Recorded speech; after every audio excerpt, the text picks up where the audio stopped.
वसुदेवसुतं देवं कंसचाणूरमर्दनं देवकी परमानन्दं कृष्णं वन्दे जगद्गुरुं कृष्णाय वासुदेवाय देवकी नंदनाय च नंदगोपकुमाराय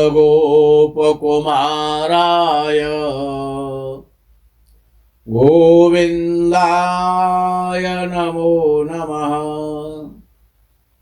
धर्म की जय हो, अधर्म का नाश हो, प्राणियों में सद्भावना हो, विश्व का कल्याण हो। गोमाता की जय हो, गोहत्या बंद हो। हर हर महादेव, बम बम भोले, नमः शिवाय। तो विद्वान कहते हैं, शास्त्र कहता है, पुराण आदि में वर्णन आता है, गावो विश्वस्य मातरः, गाय संपूर्ण जगत की मां है। घर घर में गाय पहुंचे, घर घर में गाय हो, हर घर में गाय की सेवा हो, तो सुख और समृद्धि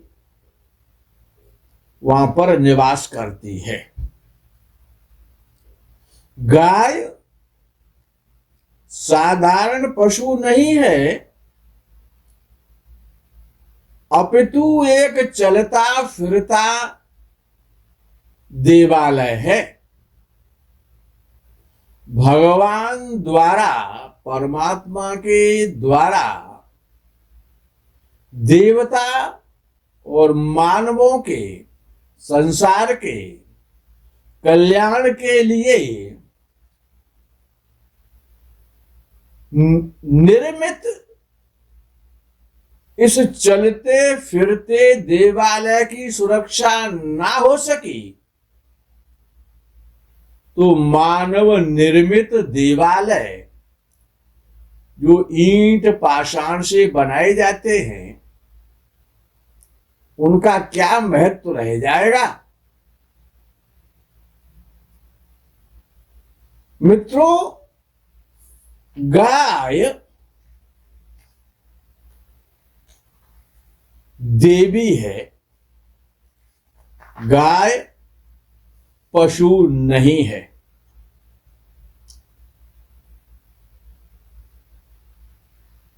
श्री रामचरितमानस में जब अंगद लंका में जाते हैं और जो रावण से संवाद होता है अंगद जी का, तो अंगद जी कहते हैं रावण से, उसमें गाय का भी नाम आया है कि पशु सुर धेनु कल्पतर रूखा अन्नदान और रस पीयूषा। पशु सुर धेनु, रावण से कहा अंगद ने,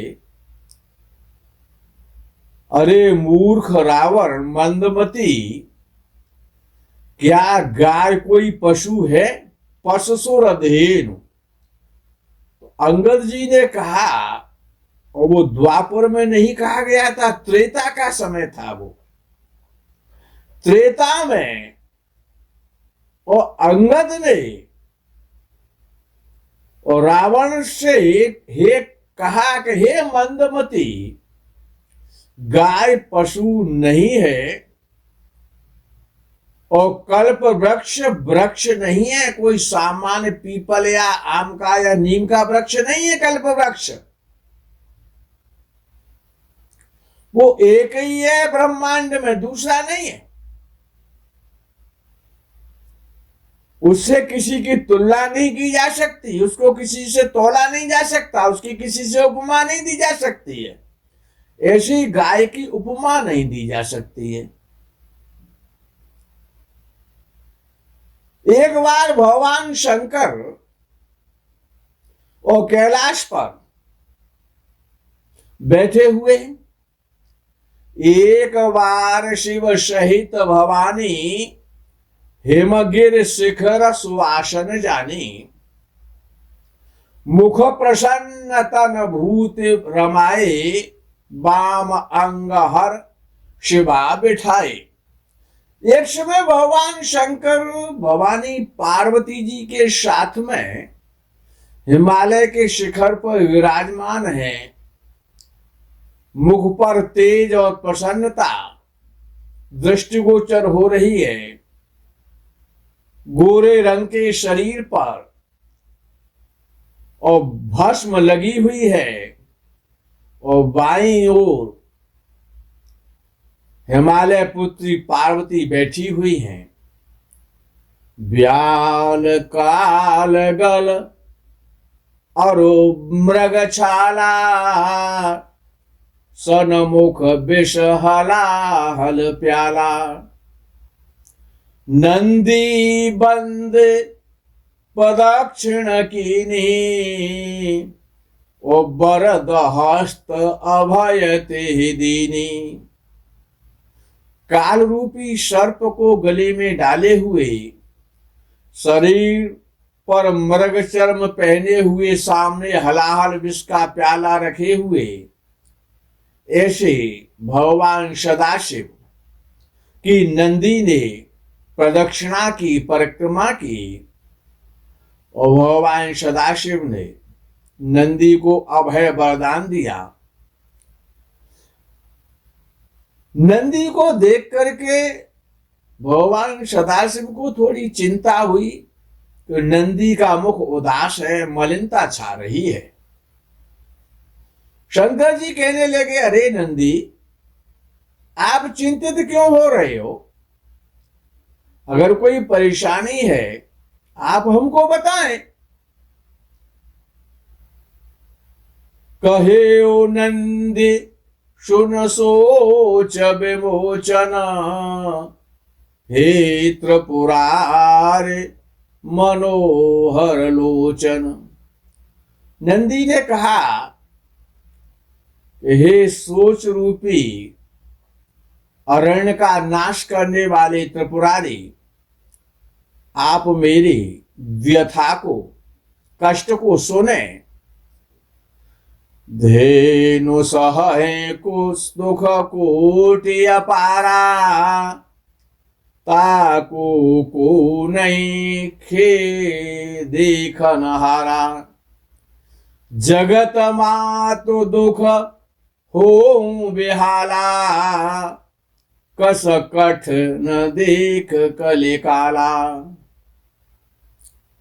नंदी कहने लगे, हे प्रभु, हे सदाशिव, गौ माता करोड़ों दुख सहन कर रही है, इस कलकाल में उसे कोई देखने वाला भी नहीं है।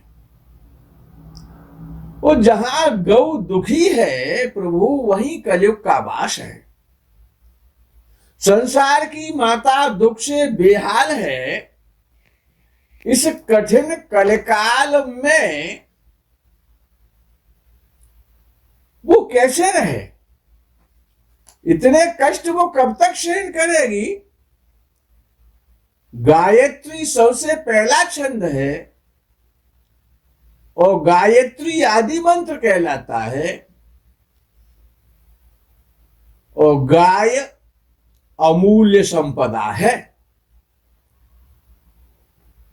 जिस गोमाता गाय का केवल ममतामय स्वरूप है, ममता की जननी है, उस माता के शरीर के मांस को खाने को जो उतावले रहते हैं, वही तो राक्षस हैं, असुर बुद्धि है।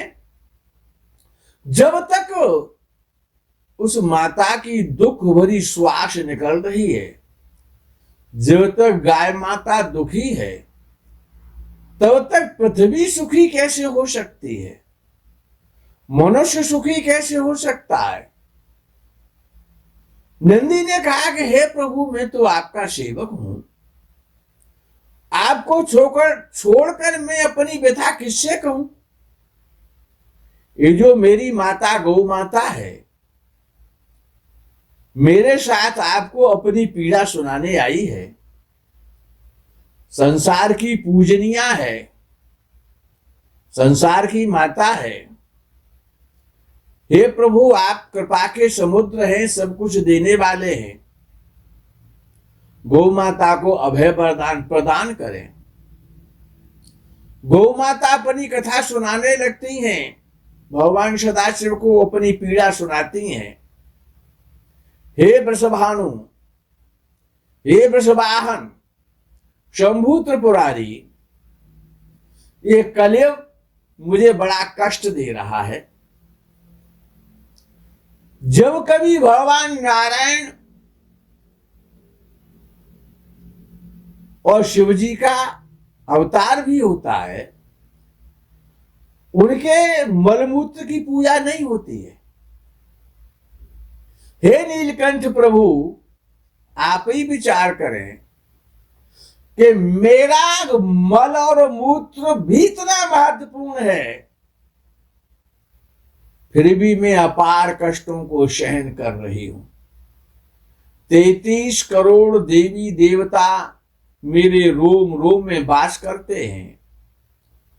जो व्यक्ति प्रतिदिन गौ माता के शरीर पर हाथ फेरता है, उसकी नेत्र ज्योति बढ़ती है, शरीर की अस्थियां वज्र के समान मजबूत हो जाती हैं, जिसका साक्षात प्रमाण शास्त्र में दधीचि ऋषि हैं। एक बार देव समूह मिलकर, सभी देवता मिलकर के ब्रह्मलोक में गए। देवता अलग अलग रहते हैं, उनमें भी झगड़ा रहता है, एक नहीं हो पाते हैं, अहम टकराता रहता है। देवताओं ने विधाता से पूछा, हे प्रभु, हमें कोई ऐसा स्थान बताओ जहां हम सब एक साथ रह सके, हमारी यूनिटी बन सके, हम शक्तिशाली हो सके, जिससे कि राक्षस हम पर आक्रमण ना करे, हमारी पूजा साधना एक साथ हो सके। तब ब्रह्मा जी ने कहा, हे देवगणों, सबका निवास केवल गौ माता में ही है। रोम रोम करे बैठे थाना, और धन्य धेनु सब कहे बखाना। रमा गंग दो होए विलंबो, करय विचार कहा अवलंबो। सभी देवता एक एक गाय के रोम में विराजित हो गए, स्थान बना करके बैठ गए। सबने ही गौ माता को बड़ा धन्यवाद दिया, आपने हमको एक जगह अपने शरीर में वो आश्रय दिया है, वास दिया है। लक्ष्मी देवी और गंगा देवी को आने में विलंब हो गया, और उनके लिए कोई स्थान ही नहीं बचा। लक्ष्मी देवी और गंगा मां विचार करने लगी कि अब हम कहां रहेंगे। सभी देवी देवता देवियों का वास एक जगह, एक स्थान में गौ के शरीर में हो गया। ब्रह्मा जी के पास दोनों ने अपनी फरियाद की। ब्रह्मा जी ने कहा, आप दोनों अपने अपने लोक को चली जाएं, आप समय से नहीं आई हैं। गाय तो ममता की देवी है। गाय ने कहा कि नहीं, मेरे पास इनके लिए भी स्थान है, इनको निराश नहीं करने देना है।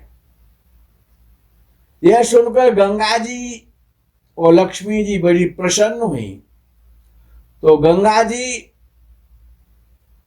तो गौ माता के मूत्र में निवास कर गईं, और लक्ष्मी जी ने अपना निवास निवास स्थान गाय के गोबर में बना लिया।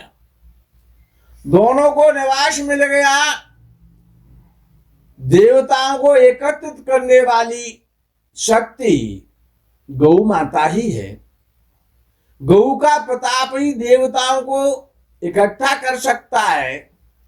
इसीलिए इस संसार में असुर लोग गौ हत्या करते हैं कि अच्छे लोग या देवता एकत्रित ना हो जाएं, नहीं तो हमारी सत्ता कमजोर हो जाएगी। इसलिए वो गौ का वध करते हैं, जो आसुरी बुद्धि वाले, जो असुर बुद्धि वाले।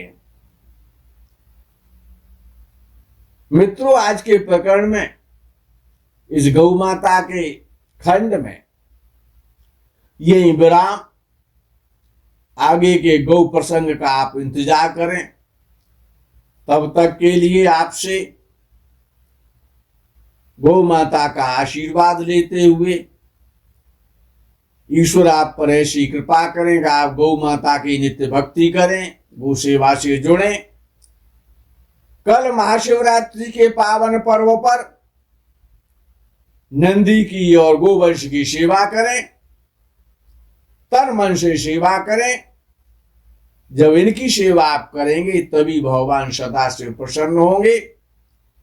ऐसे भगवान शंकर के पावन पवित्र महाशिवरात्रि पर्व की, पावन पर्व की आपको बहुत बहुत शुभकामनाएं। जय गौ माता, जय गोपाल, जय गोविंद।